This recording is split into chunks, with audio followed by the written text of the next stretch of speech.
I am going to show you how to make a rustic paper, digital paper. These are great for overlays, they're great for scrapbooking. There's just so many uses that people have them. And they're just also great to make and sell on Etsy, and you can sell them in a few different colors if you would like. I really am going to stick to just like the tan and the gray. So is what I'm going to do first is I'm going to go up here. Now the normal size of scrapbook paper is 12 by 12, which is 1500 by 1500. But I'm going to make this 1000 by 1000, and I'll explain why. Because we're going to be using two different programs. We're going to be using iPicky.com, and then we're going to be using paint.net because we want to make sure that the resolution is 300 dpi. Okay, so I'm going to go ahead and choose like a light gray color, and I'm going to click create. Okay, let me save this image.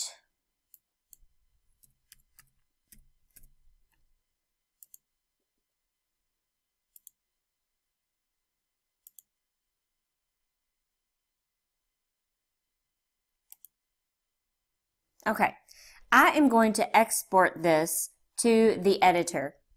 Now, all making rustic paper is adding texture. Okay, you can do this actually in paint.net. You can do it in many different programs. It's all about simply adding texture. Okay, so we're going to click on this magic wand tool right here, and you're going to scroll down to where it says old photo, and you're simply going to click on old photo. Now notice how it changed it to tan, and that is because it's on sepia, so it really doesn't matter what color you have. Okay, so we are going to go ahead, and since it's already in the sepia, I like this, however it's not dark enough. So here's what I'm going to do, because to get other colors, I am not liking this border it has around it for some reason. So I'm going to go ahead and click apply. Okay, and then we're going to go back up here, and I'm going to crop this because I don't want that border around it.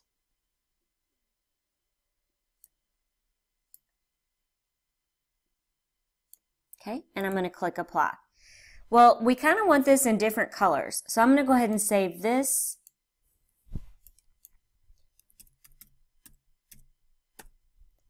Rustic 1, and I'm going to save it to my desktop.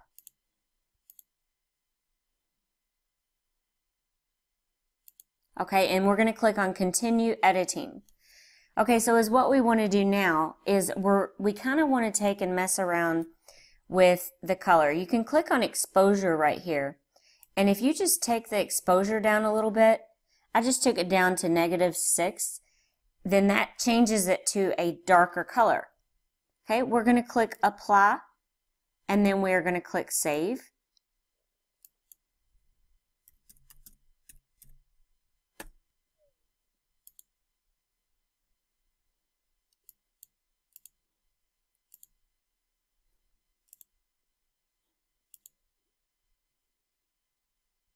Okay, and then we're going to go ahead, I'm going to go ahead and open up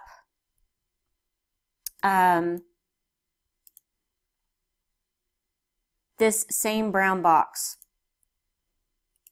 And just to show you, you could probably even start with just a plain white background. So we're going to click on this little photo effects wand here, and once again we're going to scroll down to old photo. And once again, it shows it in this color here.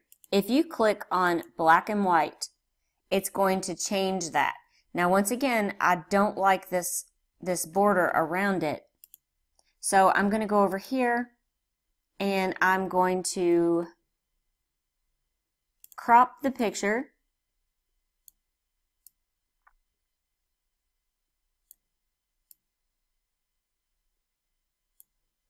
And I'm going to click apply. Okay, now You can save this if you want, but I think this is just a little bit too dark for me. So I'm going to go back here to my exposure, and I'm actually going to increase the exposure just a little bit, add some highlights.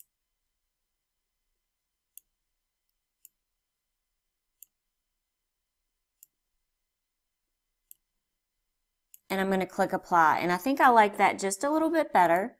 So I'm going to go ahead and click save to my computer. And I'm going to put, I think, okay. Now I am going to show you how to do a lighter color by just simply using the color gray. And we are going to switch over here to the designer. We're going to click new. I'm going to do 1000 by 1000, and we want to choose like a really light color gray, and we're going to click create. So now we have this gray box. Just click save, or wait a minute, let me see if I can export this to the editor. Okay, I have now exported this to the editor. We're going to click on this wand. And we're going to go down here where it says old photo. Now watch when I click on it. It's going to take this gray box and it's going to turn it brown.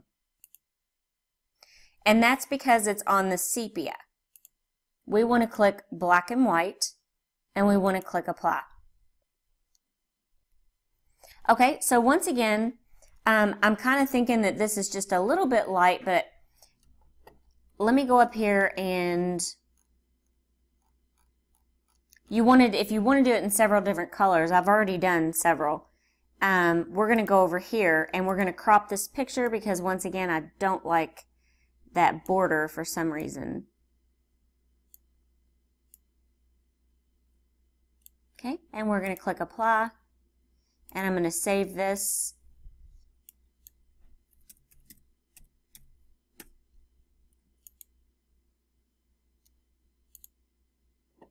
Okay, I'm going to click continue editing, and now we want to make it just a little bit darker.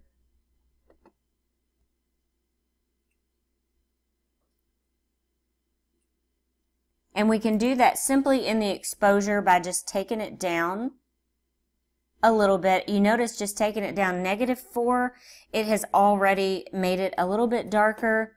You can even add like a little bit more shadows here. I added about 7%, and then you click apply, and then we're going to click save to our computer.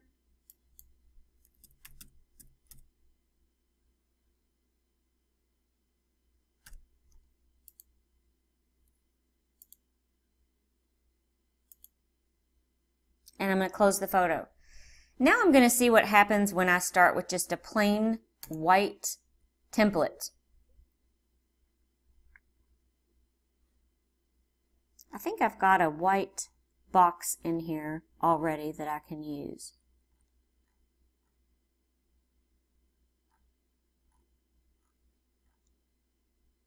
And once again, making rustic paper is nothing more than adding texture, okay? That's all it is. So once again, let me see what happens. You can change the color right here, black and white, sepia. Let me see if it does anything just with a white box, and if we click on old photo. And look, we took a white box and it simply did that. So we can click apply. And I'll blow this up so that you can see it. It does look like it's old, but once again, I don't like this border around it. I mean, it's all a matter of preference. You may like that. So I'm going to go up here and I'm going to go ahead and crop it.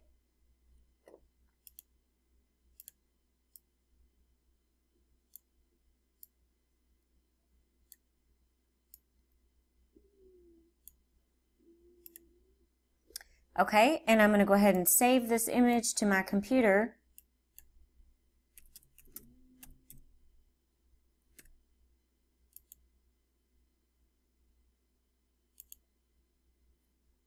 Okay, I'm going to continue editing one last time, and then I'm going to hop over to paint.net and show you something. Okay, so this is a lighter version of Rustic paper. So we're going to go right here to the exposure, and we're just going to take it down a little bit to make it darker. And I'm going to click apply. And I will blow this up just so that you can see it. And that is exactly, it's just all about adding texture. Okay, so I'm going to go ahead and click save to my computer.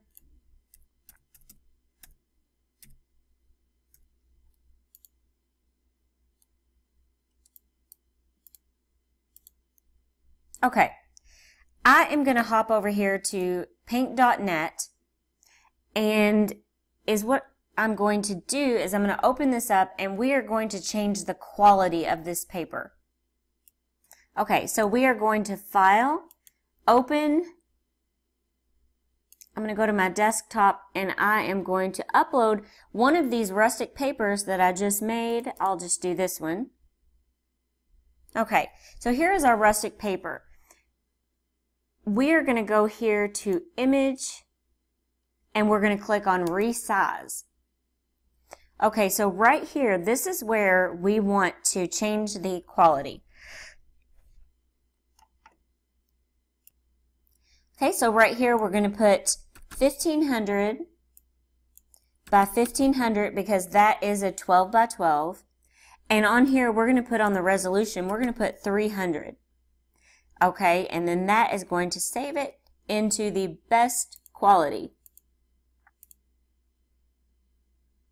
And we're going to click OK. Okay, so then it saves it. And if you go up here and to double check your work to make sure that it did indeed do that, we click on that and it shows right here.